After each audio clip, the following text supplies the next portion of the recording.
সামাজিক সুরক্ষা যোজনার আর্থিক অনুদান প্রদান কর্মসূচি রঘুনাথগঞ্জে বুধবার রঘুনাথগঞ্জের রবীন্দ্র ভবনে শ্রম প্রতিমন্ত্রী জাকির হোসেন উপভোক্তাদের হাতে চেক তুলে দেন। প্রায় 694 জন উপভোক্তাদের চেক প্রদান করা হয় এদিন। রাজ্য সরকারের এই সহায়তায় অত্যন্ত উপকৃত সকল উপভোক্তারা। রাজ্য সরকারের অন্যতম উন্নয়নমূলক প্রকল্প সামাজিক সুরক্ষা যোজনা। সামাজিক সুরক্ষা যোজনার আর্থিক অনুদান প্রদান কর্মসূচি অনুষ্ঠিত হল রঘুনাথগঞ্জে। বুধবার রঘুনাথগঞ্জের রবীন্দ্র ভবনে শ্রম প্রতিমন্ত্রী জাকির হোসেন উপভোক্তাদের হাতে চেক তুলে দেন। উপস্থিত ছিলেন অন্যান্য আধিকারিকেরাও। প্রায় 694 জন উপভোক্তাদের চেক প্রদান করা হয় এদিন। রাজ্য সরকারের এই সহায়তায় অত্যন্ত উপকৃত সকল উপভোক্তারা। আজকে লেবার ডিপার্টমেন্টের প্রোগ্রাম ছিল। আপনারা জানেন সামাজিক সুরক্ষা মাননীয় মুখ্যমন্ত্রীর স্বপ্নের প্রকল্প। আজকে 1,11 লক্ষ টাকা বেনিফিট দেওয়া হলো।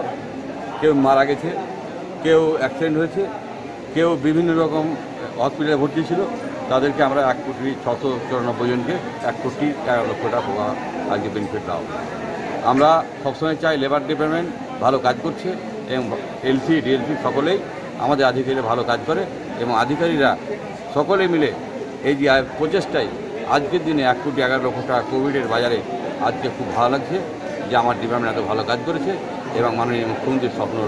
স্যার আজকে কতজনকে দেওয়া হলো? 694 জন।